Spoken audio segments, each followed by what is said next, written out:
Hi there mga beloved kong soulmates! Welcome to Renzo Tarot!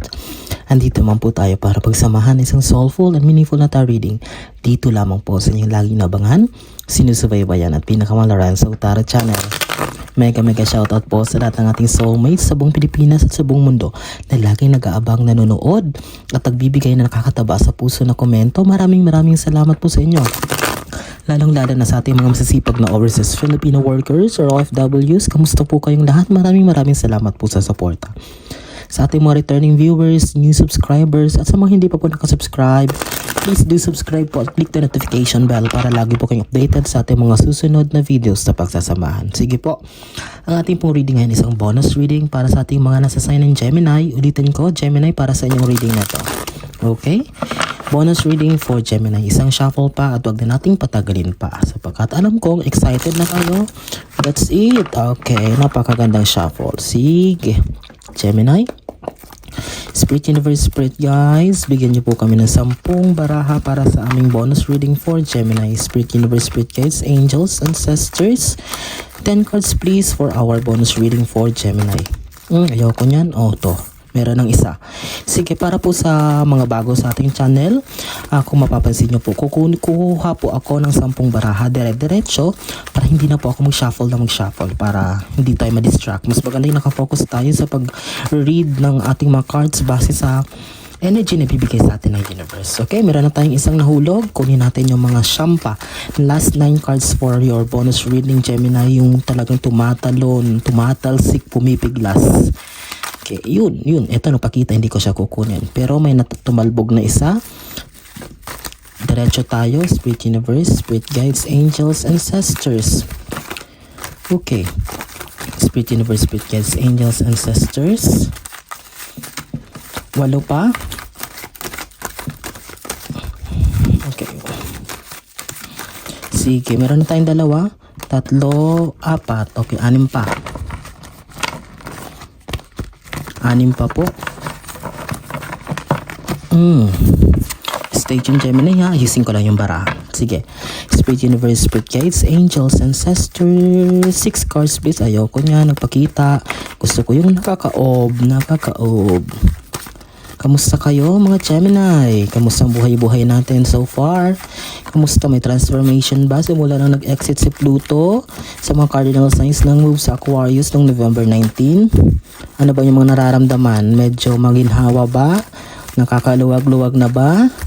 Sige, Spirit Universe, Spirit Guides, Angels, Ancestors. Last 5 cards please for Gemini. Ito, kunin ko yan. Spirit Universe, Spirit Guides, Angels, Ancestors. Ayun, may nahulog. 2, 4, 6, 8 na. 2 na lang po.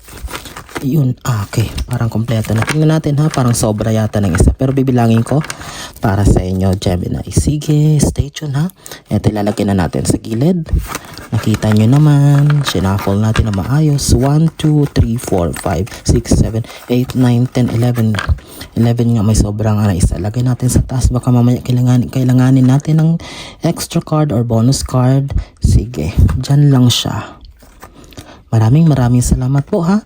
Hindi ako magsasawang magpasalamat sa inyo sapagkat yung wala kayo, wala po ang success ng Renzo Tarot Channel. Without further ado, Gemini, simulan na natin ng iyong bonus reading sa iyong opening card.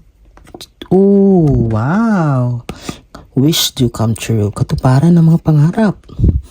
Gemini, hold on. Stay tuned. Konting-konti na lang. Tsaga-tsaga na lang. I can feel her. Nararamdaman ko na talaga merong iba sa inyo na parang abot kamay na ang pangarap. Sabi sa drama. Abot kamay ng pangarap because here you are. It's like you're just waiting for the perfect moment.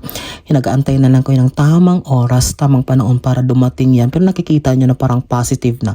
Parang medyo nakikita nyo na yung liwanag sa bagay na yan na naantay nyo, Gemini. Kung ano man yan, I assure you.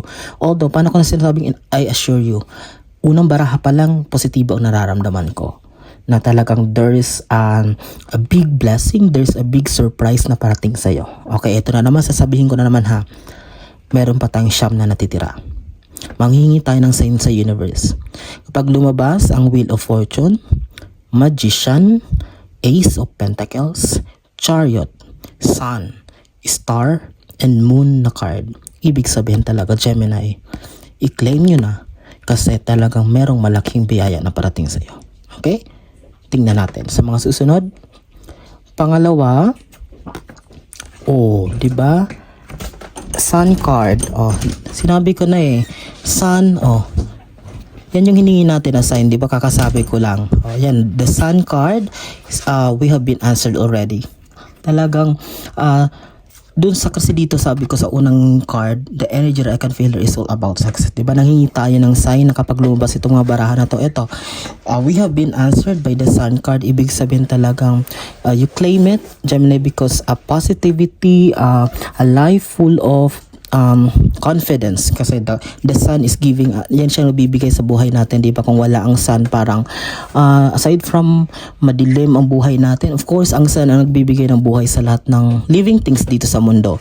That's why the sun is very important. But para sa iyo, Gemini, this sun card is just showing that you are bound or you're on the right path, patungo ka sa tamang direction ng buhay na puno ng positivity. Okay, yan, sagot na tayo ha.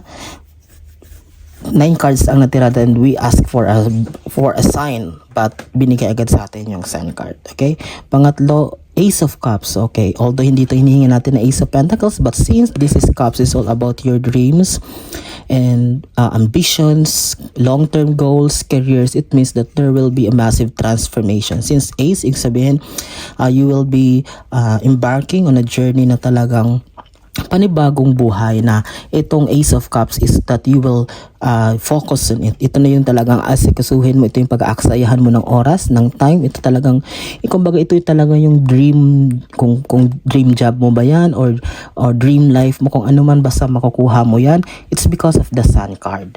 Okay? Pang-apat, fourth, Three of Swords. Okay?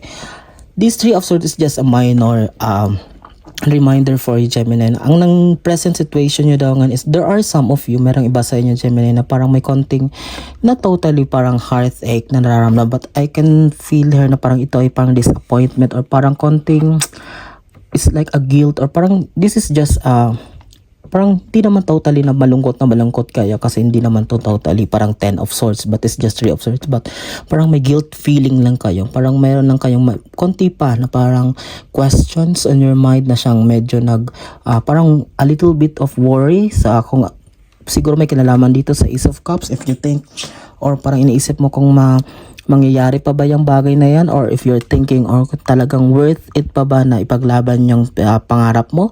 Okay, that's your what you're feeling with the Three of Swords. Fifth card mo is the Nine of Wands. Okay, sinabi ko na to dati dun sa, lumabas din to dati sa inyong previous reading, Gemini, na you are, sinabi ko diba, you are the zodiac sign na prone kayo sa mga evil eye, or parang yung mga taong kinaiinggitan kayo. Ito, lumabas na naman itong Nine of Wands. Ibig sabihin, there are some people secretly na parang nasa malayo, or parang actually kahit nasa malayo siya, pero I can see her nasa circle mo to. Araw-araw mo siya nakakasalamuha, or parang kasama mo sa circle mo, but it seems na parang hindi maganda yung pakay niya, or parang silently nag-observe lang, parang tahimik lang na pero may parang lihim na inggit, or parang basta there's something wrong about this person. That's why mag-iingat ka. Okay, 6, tuloy-tuloy tayo. Pang-anim, Hierophant. Okay, Hierophant is major arcana. Magkatapat sila ng unang barahan mo na 9 of Cups. But this Hierophant, it means that magpatuloy ka lang daw, Gemini, because you are on the right track, kasi you are being guided. Pag lumabas yung Hierophant card, ibig sabihin, these are the divine protection. Parang you are protected by the universe. Pati yung mga ancestors mo, mga mahal mo sa buhay na pumanaw na, mga something close sa'yo na wala na dito sa mundo, they are guiding you. Sila itong nagga-guide sa'yo para mabigyan ka ng malinaw na pag-iisip, or sometimes they are the one na parang naglalayo sa'yo sa kapahamakan. Okay, with this Hierophant card, don't you worry, because this is just a confirmation that you have the guidance every day. Okay, talagang protected ka. 7th, King of Swords. Magkatapat sila ng Sun. This King of Swords is all about maturity. Ibig sabihin na totally na sinasabihin ka na maging matured, but I can feel here with the Sun, most of the Gemini are already been matured. Kung sabihin talagang marami na sa inyo ang kumbaga yung maturity comes from the learnings sa mga natutunan nyo for the past years na hinamon kayo ng buhay. Ibig sabihin talagang for all the trials that you've been through, Gemini, talagang pinakita lang dito that you are now in a situation that you have learned so much. Talagang ayaw nyo nang balikan yung mga past mistakes and you are learning something new. You are starting from the start or from the scratch, and that's a good thing. Kasi with the Sun card, you will be given the wisdom, the correct, the knowledge na kailangan mong gamitin para makagawa ng tamang desisyon sa buhay. Eight of Cups, magkatapat sila ng Ace of Cups. Diba sabi ko new beginnings in terms of career goals, but kino-confirm siya nitong Eight of Cups. Ibig sabihin, you are still searching. You are hungry for more, Gemini. With this Eight of Cups, hindi ka nakakontento. Although, ayan, napakarami yun ng achievements so far. Nakapatong-patong na yung mga trophies. But you still wanting more. Talagang may gusto ka pang patunayan, may gusto ka pang makamit. And that is not a bad thing kasi nature nyo to, Gemini, as a kumbaga kayong tipo ng tao na non-stop, kumbaga hindi wala nakakapigil. And with the Ace of Cups, is just showing na madadagdagan pa itong trophies or achievements na nakikita natin dito. Madadagdagan pa yan. And with your persistence sa pagsisipag mo or yung talaga yung courage mo na talagang wag tumigil dito sa mga bagay na gusto mong makamit. Okay?